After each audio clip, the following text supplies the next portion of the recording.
ಆತ್ಮೀಯ ಶಿಕ್ಷಕರೇ, ಅಂಜು ಸಕಲೇಶ್ಪುರ ಯೂಟ್ಯೂಬ್ ಚಾನಲ್ಗೆ ಸ್ವಾಗತ.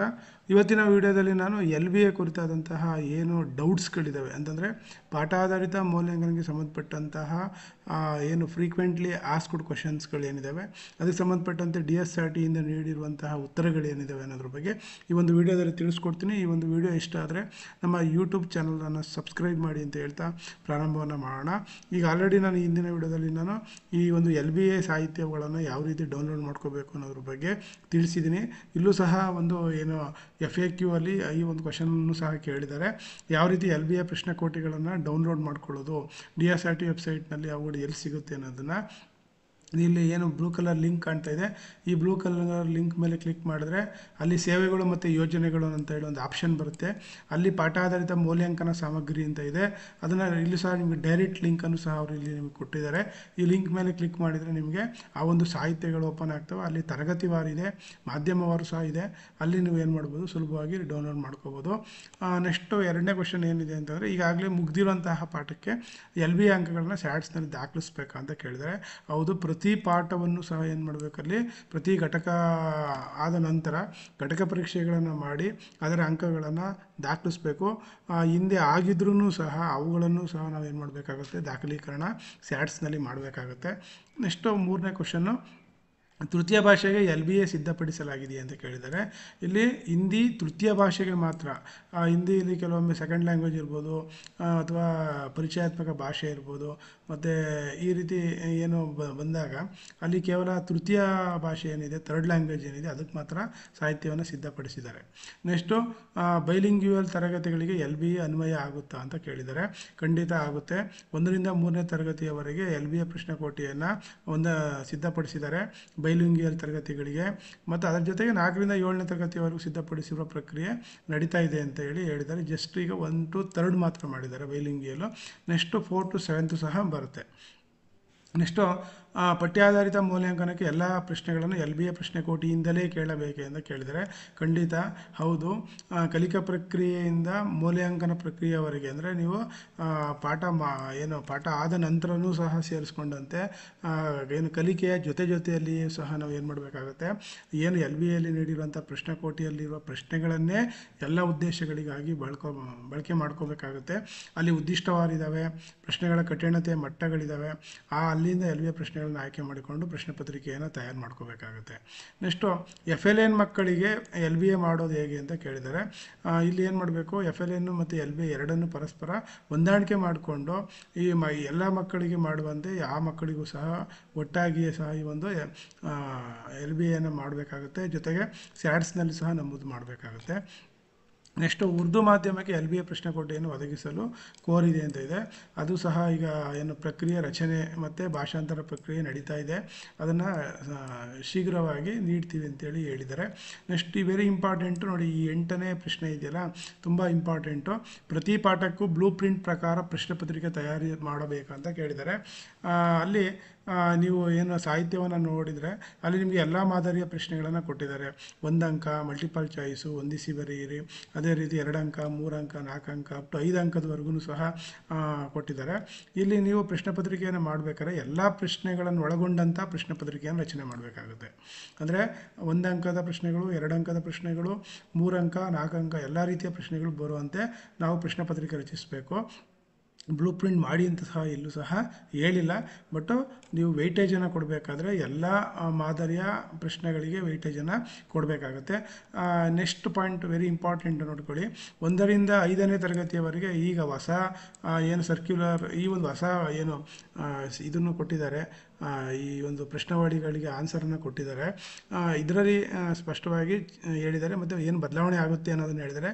ಈ ಹಿಂದೆ ನಾವು 25 ಅಂಕಗಳಿಗೆ ಮಾಡ್ತಾಯಿದ್ವಿ, ಈಗ ಸ್ವಲ್ಪ ಮಾಡಿಫೈ ಮಾಡಿದ್ದಾರೆ. 1ರಿಂದ 5ನೇ ತರಗತಿಯವರೆಗೆ 10 ಲಿಖಿತ ಮಾಡಬೇಕಾಗುತ್ತೆ.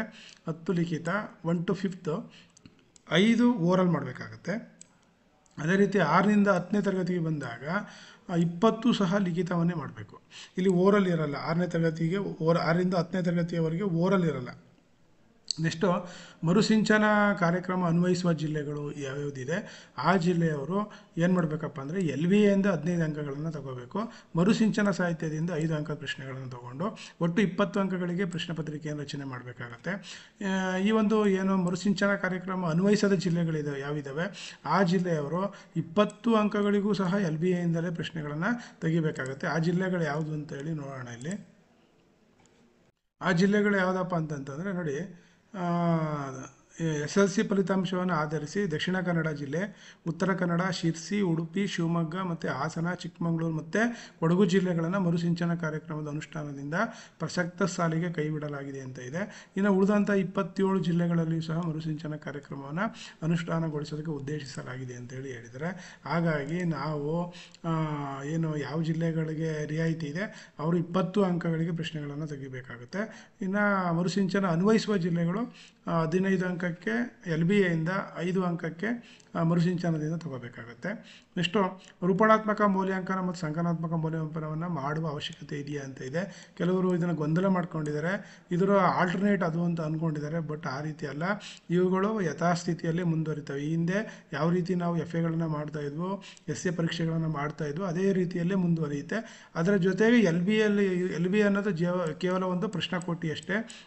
ಆ ಪ್ರಶ್ನಕೋಟಿಯಿಂದ ನಾವು FAಗಾಗಿರ್ಬೋದು ಮತ್ತು SAಗಾಗಿರಬೇಕು ಆ ಕ್ವಶನ್ಗಳನ್ನು ನಾವು ಅಲ್ಲಿ ಬಳಸ್ಕೊಳ್ಳೋಕ್ಕೆ ಅವಕಾಶ ಕೊಟ್ಟಿದ್ದಾರೆ. ನೋಡಿ, FA ಮತ್ತು SAಗಳನ್ನು ಮಾಡುವುದರಲ್ಲಿ ಯಾವುದೇ ವ್ಯತ್ಯಾಸ ಇರೋದಿಲ್ಲ. ಹಿಂದಿನ ವರ್ಷಗಳಂತೆ ಈ ವರ್ಷವೂ ಮಾಡಬೇಕಾಗುತ್ತೆ. ಇಲಾಖೆಯಿಂದ ನೀಡಿರುವ ಮೌಲ್ಯಾಂಕನ ಸುತ್ತೋಲೆಯಂತೆ ಕ್ರಮವಹಿಸೋದು ಅಂತ ಇದೆ. ಈಗ ಆಲ್ರೆಡಿ ಮೌಲ್ಯಾಂಕನ ಸುತ್ತೋಲೆ ದಿನಾಂಕ 17/7/2025 ಬಿಡುಗಡೆ ಆಗಿದೆ. ಅದರಲ್ಲಿ ನಿಮಗೆ ತುಂಬ ಡೀಟೇಲ್ ಆಗಿ ಕೊಟ್ಟಿದ್ದಾರೆ. LBA ಅಂಕಗಳನ್ನು SLC ಆಂತರಿಕ ಮೌಲ್ಯಮಾಪನಕ್ಕೆ ಪರಿಗಣಿಸ್ತಾರ ಅಂತ ಇದೆ. ಖಂಡಿತ ಪರಿಗಣಿಸೋದಿಲ್ಲ. ನೋಡಿ, ಇಲ್ಲಿ ಇಲ್ಲ ಅಂತ ಕೊಟ್ಟಿದ್ದಾರೆ. ಈಗ ಏನು ಲಾಸ್ಟ್ ಇಯರ್ ನಡೀತಾ ಇತ್ತು ಅದೇ ರೀತಿಯಲ್ಲಿ ಮುಂದುವರಿಯುತ್ತೆ ಅಂತ ಕೊಟ್ಟಿದ್ದಾರೆ. ನೆಕ್ಸ್ಟು LBA ಮಾಡುವಾಗ ಮಕ್ಕಳು ಗೈರು ಹಾಜರಿ ಅಥವಾ ನಿರಂತರ ಗೈರು ಹಾಜರಿ ಆದರೆ ಮಕ್ಕಳ ಡೇಟಾ ಎಂಟ್ರಿ ಮಾಡುವುದು ಹೇಗೆ ಅಂತ ಕೇಳಿದ್ರೆ, ಗೈರು ಹಾಜರಾದ ಮಕ್ಕಳಿಗೆ ನೋಡಿ ನಾವು ಆಬ್ಸೆಂಟ್ ಅಥವಾ AB ಅಂತೇಳಿ ನಮೂದು ಮಾಡಬೇಕಾಗುತ್ತೆ. ನೆಕ್ಸ್ಟು LBA ಖಾಸಗಿ ಶಾಲೆಗೆ ಇದೆಯಾ ಅಂತ ಕೇಳಿದರೆ, ಖಂಡಿತ ರಾಜ್ಯ ಪಠ್ಯಕ್ರಮದ ಎಲ್ಲ ಶಾಲೆಗಳಿಗೆ ಏನು ಸ್ಟೇಟ್ ಸಿಲೆಬಸನ್ನು ಇಟ್ಕೊಂಡಿರುವಂತಹ ಅದು ಏಡೆಡ್ ಶಾಲೆ ಆಗಿರಲಿ ಅಥವಾ ಅನ್ಏಡೆಡ್ ಶಾಲೆ ಆಗಿರಲಿ ಮತ್ತು ಸರ್ಕಾರಿ ಶಾಲೆ ಆಗಿರಲಿ, ಈ ಮೂರೂ ಶಾಲೆಗಳಿಗೆ ರಾಜ್ಯ ಪಠ್ಯಕ್ರಮವನ್ನು ಅನುಸರಿಸ್ತಾ ಇದ್ದರೆ ಆ ಎಲ್ಲ ಶಾಲೆಗಳಿಗೆ ಅನ್ವಯ ಆಗುತ್ತೆ. ನೆಕ್ಸ್ಟು ಎಲ್ಲ ತರಗತಿಗಳ ಎಲ್ಲ ಹಂತದ ಮೌಲ್ಯಾಂಕನಗಳಿಗೆ LBA ಪ್ರಶ್ನೆಕೋಟಿಯ ಪ್ರಶ್ನೆಗಳನ್ನೇ ಪರಿಗಣಿಸಬೇಕೆ ಅಂತ ಕೇಳಿದ್ದಾರೆ. ಖಂಡಿತ ಪರಿಗಣಿಸಬೇಕು. ಎಲ್ಲ ಥರದ ಮೌಲ್ಯಾಂಕನ ಎಲ್ಲ FAಗಳಿಗೆ ಮತ್ತು ಎಲ್ಲ SAಗಳಿಗೆ ಇದೇ ಪ್ರಶ್ನೆಗಳನ್ನು ಪರಿಗಣಿಸಬೇಕಾಗುತ್ತೆ. LBA ಮತ್ತು ಲೆಸನ್ ಪ್ಲಾನು ಸ್ಯಾಟ್ಸ್ ತಂತ್ರಾಂಶದಲ್ಲಿ ದಾಖಲಿಸುವುದು ಶಿಕ್ಷಕರಿಗೆ ಹೊರೆಯಲ್ಲವೇ ಅಂತ ಕೇಳಿದ್ದಾರೆ.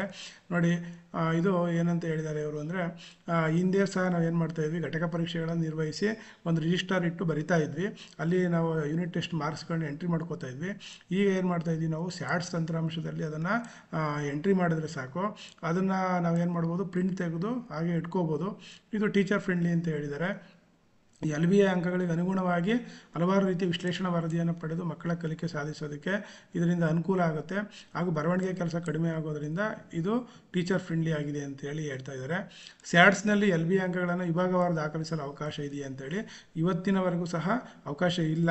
ಮೋಸ್ಟ್ಲಿ ನೆಕ್ಸ್ಟ್ ಅವಕಾಶವನ್ನು ಮಾಡಿಕೊಡ್ತಾರೆ. LBA ಅಂಕಗಳನ್ನು ವಿಭಾಗವಾರು A ಸೆಕ್ಷನ್ ಅಥವಾ B ಸೆಕ್ಷನ್ ಈ ರೀತಿ ದಾಖಲು ಮಾಡಲಿಕ್ಕೆ ಅವಕಾಶವನ್ನು ಕೊಡ್ತಾರೆ. ವಿಭಾಗವಾರು ಅಂದರೆ ಮೋಸ್ಟ್ಲಿ ನಾನು ಅಂದ್ಕೊಂಡಿರೋದು A ಸೆಕ್ಷನ್ನು ಅಥವಾ B ಸೆಕ್ಷನ್. ಕೆಲವೊಮ್ಮೆ A ಸೆಕ್ಷನ್ ಕನ್ನಡ ಮೀಡಿಯಮ್ ಆಗಿದ್ದರೆ B ಸೆಕ್ಷನ್ ಇಂಗ್ಲೀಷ್ ಮೀಡಿಯಮ್ ಆಗಿರುತ್ತೆ. ಈ ರೀತಿ ದಾಖಲು ಮಾಡಲಿಕ್ಕೆ ಅಂತ ಕೇಳಿದರೆ ಅದಿನ್ನೂ ಆ ಥರ ಇಲ್ಲ. ಬಟ್ ತರಗತಿವಾರು ದಾಖಲು ಮಾಡಲಿಕ್ಕೆ ಅವಕಾಶ ಕೊಟ್ಟಿದ್ದಾರೆ. LBA ಮಾದರಿ ಪ್ರಶ್ನೆ ಪತ್ರಿಕೆ ಯಾವಾಗ ನೀಡುತ್ತೀರಿ ಅಂತ ಕೊಟ್ಟಿದ್ದಾರೆ. ಈಗ ಆಲ್ರೆಡಿ DSRT ವೆಬ್ಸೈಟ್ನಲ್ಲಿ ಮಾದರಿ ಪ್ರಶ್ನೆ ಪತ್ರಿಕೆಯನ್ನು ಅಳವಡಿಸಿದ್ದಾರೆ. ಅಲ್ಲಿ 8ನೇ ಪ್ರಶ್ನೆ ಏನಿತ್ತು ಅದೇ ಪ್ರಶ್ನೆ ಇಲ್ಲೂ ಸಹ ಇದೆ. ಪಾಠಾಧಾರಿತ ಮೌಲ್ಯಾಂಕನವನ್ನು 25 ಅಂಕಗಳಿಗೆ ಬದಲಾಗಿ 10 ಅಂಕಗಳಿಗೆ ಲಿಖಿತ, 10 ಅಂಕಗಳಿಗೆ ಓರಲ್, ಒಟ್ಟು 20 ಅಂಕಗಳಿಗೆ ಮಾಡಲು ಅವಕಾಶ ಇದೆಯಾ ಅಂತ ಕೇಳಿದರೆ ಇದು ಅವಕಾಶ ಇಲ್ಲ. ಅವ್ರು ಏನು ಹೇಳಿದ್ದಾರೆ, 1ರಿಂದ 5ನೇ ತರಗತಿಗೆ 10 ಲಿಖಿತ 5 ಮೌಖಿಕ ಮಾಡಲೇಬೇಕು. 6ರಿಂದ 10ನೇ ತರಗತಿಗೆ ಓರಲ್ ಇರೋದಿಲ್ಲ, 20ಕ್ಕೂ ಲಿಖಿತವನ್ನು ಮಾಡಬೇಕಾಗುತ್ತೆ. ಭಾಷೆಯಲ್ಲಿ ಪ್ರತಿ LBAಗೆ ಒಂದು ಪಾಠ ಮತ್ತು ಒಂದು ಪದ್ಯವನ್ನು ಸೇರಿಸಿ ಪರಿಗಣಿಸಬಹುದು ಅಂತ ಕೇಳಿದ್ದಾರೆ. ಎರಡನ್ನೂ ಕ್ಲಬ್ ಮಾಡೋ ಹಾಗಿಲ್ಲ. ಪ್ರತಿ ಒಂದು ಪಾಠವನ್ನು ನಾವು ಏನು ಮಾಡಬೇಕು, ಅಸೆಸ್ ಮಾಡಿ ಸ್ಯಾಟ್ಸ್ನಲ್ಲಿ ದಾಖಲೀಕರಣ ಮಾಡಬೇಕಾಗತ್ತೆ. ಯಾಕೆಂತಂದರೆ ನೀವು ದಾಖಲೀಕರಣ ಮಾಡೋಕ್ಕೆ ಹೋಗಿದರೆ ಗೊತ್ತಾಗಿರುತ್ತೆ, ಅಲ್ಲಿ ನಿಮಗೆ ಚಾಪ್ಟ್ರ್ ವೈಸ್ ಕೊಟ್ಟಿದ್ದಾರೆ. ಪ್ರತಿ ಚಾಪ್ಟ್ರಿಗೂ ನಾವು ಎಂಟ್ರಿ ಮಾಡೋಕ್ಕೆ ಅವಕಾಶ ಇರೋದ್ರಿಂದ ನಾವು ಈ ರೀತಿ ಮಾಡೋಕ್ಕೆ ಬರಲ್ಲ. ಎಲ್ಲ ತರಗತಿಗಳ ಸಮಾಜ ವಿಜ್ಞಾನ ವಿಷಯಗಳಲ್ಲಿ ಪಾಠಗಳ ಸಂಖ್ಯೆ ಹೆಚ್ಚಾಗಿದ್ದು. ಎಕ್ಸಾಂಪಲ್ ನೋಡಿ, 10th 33, 9th 33 ಇದೆ, 8th 30, 7th 33, 6th 30 ಈ ರೀತಿ ಇದ್ದಾವೆ. ಆ ರೀತಿ ಇದ್ದಾಗ 2 ಅಥವಾ 3 ಪಾಠ ಸೇರಿಸಿ LBM ಮಾಡ್ಬೋದು ಅಂತ ಕೇಳಿದ್ರೆ ಇದಕ್ಕೆ ಅವಕಾಶ ಇಲ್ಲ ಅಂತ ಹೇಳಿ ಸಹ ಅವರು ಹೇಳಿದ್ದಾರೆ. ನೆಕ್ಸ್ಟು ಸ್ಯಾಡ್ಸ್ ತಂತ್ರಾಂಶದಲ್ಲಿ ಲಾಗಿನ್ ಆಗೋದಕ್ಕೆ ಸಮಸ್ಯೆ ಇದೆ ಅಂತ ಹೇಳ್ತಾರೆ. ಅಲ್ಲಿ ಏನಪ್ಪ ಅಂತಂದರೆ ನಮಗೆ KJD ನಂಬರನ್ನು ಹಾಕಿದ ತಕ್ಷಣ ಅಲ್ಲಿ ನಮಗೆ ಒಂದು OTP ಬರುತ್ತೆ. ಆ OTP ನಿಮ್ಮ EDSನಲ್ಲಿ ಮತ್ತು ಸ್ಯಾಡ್ಸ್ನಲ್ಲಿ ನಮೂದಾಗಿರುವ ಮೊಬೈಲ್ ನಂಬರಿಗೆ ಹೋಗೋದ್ರಿಂದ ಅದು ಸರಿಯಾಗಿದ್ದರೆ, ಅದು ಅಪ್ಡೇಟ್ ಆಗಿದ್ದರೆ ಮಾತ್ರ ನಾವು ಎಂಟ್ರಿ ಮಾಡೋಕ್ಕೆ ಅವಕಾಶ ಇದೆ ಅಂತ ಹೇಳಿದ್ದಾರೆ. LBA ಅಂಕ ದಾಖಲಿಸಲು ಅನುದಾನಿತ ಶಿಕ್ಷಕರಿಗೆ ಸ್ಯಾಡ್ಸ್ ಲಾಗಿನ್ ID ಯಾವುದು ಅಂತ ಕೇಳಿದ್ರೆ, ಸರ್ಕಾರಿ ಶಾಲಾ ಶಿಕ್ಷಕರಿಗೆ KJD ಸಂಖ್ಯೆ ಆಗಿದ್ದರೆ ಇವರಿಗೆ HLMSನ ಒಂದು ಸಂಖ್ಯೆಯನ್ನು ಕೊಟ್ಟಿರ್ತಾರೆ. ಆ ಒಂದು ಸಂಖ್ಯೆಯನ್ನು ಬಳಸ್ಕೊಂಡು ಇವರು ಲಾಗಿನ್ ಆಗಬಹುದು. ಮತ್ತು ಲೆಸನ್ ಪ್ಲಾನ್ ಮತ್ತು LBA ದಾಖಲಿಸಲು ಮೊಬೈಲ್ನಲ್ಲಿ ಅವಕಾಶ ಇದೆಯಾ ಅಂತ ಇದೆ. ಮೊಬೈಲ್ನಲ್ಲೂ ಸಹ ಅವಕಾಶ ಇದೆ. ನೀವು ಅದನ್ನು ಡೆಸ್ಕ್ಟಾಪ್ ಮೋಡನ್ನು ಹಾಕ್ಕೊಂಡ್ರೆ ನೀವು ಈಸಿಯಾಗಿ ದಾಖಲೀಕರಣ ಮಾಡಬಹುದು. ಲ್ಯಾಪ್ಟಾಪಲ್ಲಿ ಓಪನ್ ಆದ ರೀತಿಯಲ್ಲಿ ಓಪನ್ ಆಗುತ್ತೆ. ವಿದ್ಯಾರ್ಥಿಗಳ ಪೂರ್ಣ ಹೆಸರು LBಯಲ್ಲಿ ಬರ್ತಾ ಇಲ್ಲ ಅಂತ ಹೇಳಿದರೆ ಅದಕ್ಕೆ ಸಂಬಂಧಪಟ್ಟಂತೆ ನಾವು ಅದನ್ನು ಅಪ್ಡೇಟ್ ಮಾಡ್ತೀವಿ ಅಂತಲೂ ಸಹ ಅವರು ನಿಮಗೆ ತಿಳಿಸಿದ್ದಾರೆ. ನೆಕ್ಸ್ಟು ಇನ್ನೊಂದಷ್ಟು ಕ್ವಶನ್ಸ್ಗಳು ಇದ್ದಾವೆ ಇಲ್ಲಿ. ಇನ್ನೊಂದಷ್ಟು DSRT ನಮ್ಮ ಸಹಾಯಕ ನಿರ್ದೇಶಕರಾದಂಥ ರಾಧಾ ಮೇಡಮ್ ಅವರು ಮೊನ್ನೆ ಒಂದು ವೆಬಿನಾರ್ ಕಾರ್ಯಕ್ರಮದಲ್ಲಿ ಕೆಲವೊಂದು ವಿಷಯಗಳನ್ನ ಹಂಚಿಕೊಂಡಿದ್ರು. ಅದಕ್ಕೆ ಸಂಬಂಧಪಟ್ಟಂತೆ ಒಂದಷ್ಟು ವಿಷಯಗಳಿದ್ದಾವೆ ಇಲ್ಲಿ. ಮರುಸಿಂಚನ ಕಾರ್ಯಕ್ರಮದ ಪ್ರಶ್ನೆಗಳನ್ನು ಬಳಸೋದು ಹೇಗೆ ಅಂತ ಕೇಳಿದರೆ, ಇದು ಎಲ್ಲ ಮಾಧ್ಯಮಕ್ಕೂ ಅನ್ವಯಿಸೋದಿಲ್ಲ.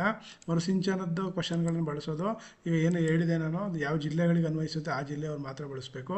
6ರಿಂದ 10ನೇ ತರಗತಿಯ ಹಿಂದಿ ವಿಷಯವನ್ನು ಹೊರತುಪಡಿಸಿ ಉಳಿದ ವಿಷಯಗಳಿಗೆ ಅದು ಸೆಲೆಕ್ಟೆಡ್ ಜಿಲ್ಲೆಗಳಿಗೆ ಮಾತ್ರ ಅದು ಅಪ್ಲೈ ಆಗುತ್ತೆ. ಯಾವ ಜಿಲ್ಲೆಗಳಿಗೆ ಇದು ಅನ್ವಯಿಸುತ್ತೋ ಅವ್ರು ಮಾತ್ರ LBಯಿಂದ 15, ಮರುಸಿಂಚನದಿಂದ 5 ಅಂಕಗಳಿಗೆ ಘಟಕ ಪರೀಕ್ಷೆ ನಡೆಸಬೇಕು. ಮುಂದಿನ ದಿನಗಳಲ್ಲಿ ಇದು ಬದಲಾವಣೆಗೆ ಒಳಪಡುತ್ತೆ ಅಂತಲೂ ಸಹ ಹೇಳಿದರು. ನೆಕ್ಸ್ಟ್ ರೂಪಣಾತ್ಮಕ ಮೂಲ್ಯಾಂಕನ ಮತ್ತು ಸಂಕಲನಾತ್ಮಕ ಮೂಲ್ಯಾಂಕನ ಮಾಡೋ ಅವಶ್ಯಕತೆ ಇದೆಯೇ? ಇದು ಅದನ್ನೇ ಯಾವಾಗಲೂ ಸಹ ಬಂತು ಇದು ನಿಮಗೆ. ಇದು ಯಾವುದೇ ಕಾರಣಕ್ಕೂ LBA ಅನ್ನೋದು FAಗೆ ಮತ್ತು SAಗಳಿಗೆ ರಿಪ್ಲೇಸ್ ಅಲ್ಲ. ಅದೇ ಒಂದು LBA ಅನ್ನೋದು ಕೇವಲ ಒಂದು ಪ್ರಶ್ನೆಕೋಟಿ ಅಷ್ಟೇ. ಈ ಒಂದು ಮೌಲ್ಯಾಂಕನಗಳನ್ನ ಮಾಡಬೇಕಾದ್ರೆ, ರೂಪಣಾತ್ಮಕ ಸಂಕಲನಾತ್ಮಕ ಮೌಲ್ಯಾಂಕನಗಳನ್ನು ಮಾಡಬೇಕಾದ್ರೆ ಈ LBA ಪ್ರಶ್ನೆಗಳನ್ನು ಬಳಸ್ಕೊಳ್ಳೇಬೇಕಾಗುತ್ತೆ. ಇದರಲ್ಲಿ ಗೊಂದಲ ಇಲ್ಲ. ಅದು ಹಿಂದಿನಂತೆ ಸಹ ಏನಾಗಿರುತ್ತದೆ, ಮುಂದುವರಿಯುತ್ತೆ. ಪ್ರತಿ ಘಟಕ ಪ್ರಶ್ನೆಗೆ ಪ್ರಶ್ನೆ ಪತ್ರಿಕೆ ತಯಾರಿಸಲು ಟೇಬಲ್ ರೂಪದಲ್ಲಿ ಬ್ಲೂ ಪ್ರಿಂಟ್ ಬೇಕಂತ ಅವರು ಹೇಳಿದ್ದಾರೆ. ಬ್ಲೂ ಪ್ರಿಂಟ್ ಅವಶ್ಯಕತೆ ಇಲ್ಲ. ಹೇಗೆ ನಾವು ಪ್ರಶ್ನವಾರು ವೆಯ್ಟೇಜನ್ನು ಕೊಡ್ಕೋಬೇಕಾದ್ರೆ ಎಲ್ಲ ಮಾದರಿಯ ಪ್ರಶ್ನೆಗಳನ್ನು ಬಳಸ್ಕೊಂಡು ನಾವು ಇದು ಮಾಡಬೇಕಾಗುತ್ತೆ. ನೆಕ್ಸ್ಟ್ LBA ಅಂಕಗಳನ್ನು SLC ಇದು ಆಲ್ರೆಡಿ ಆಗಿದೆ, ಇದನ್ನು ಸಹ ಆಗಿದೆ. LBA ಯಾರಿಗೆ ಅನ್ವಯಿಸುತ್ತೆ ಅಂತ ಇದೆ, ಇದು ಸಹ ಆಗಿದೆ. ಈ ರೀತಿ ನಾವು ಒಂದಷ್ಟು ಪ್ರಶ್ನೆಗಳನ್ನು ಏನು DSRTಗೆ ಯಾರು ಕೇಳಿದ್ದೀವಿ ಅದಕ್ಕೆ ಒಂದಷ್ಟು ಉತ್ತರಗಳನ್ನ ಅವ್ರು ಒದಗಿಸಿದ್ದಾರೆ. ಈ ಒಂದು ಏನು ಗೈಡ್ಲೈನನ್ನು ಇಟ್ಕೊಂಡು ನೀವು ಉತ್ತಮವಾಗಿ ನಿರ್ವಹಣೆ ಮಾಡಿ ಅಂತ ಹೇಳ್ತಾ ಧನ್ಯವಾದ.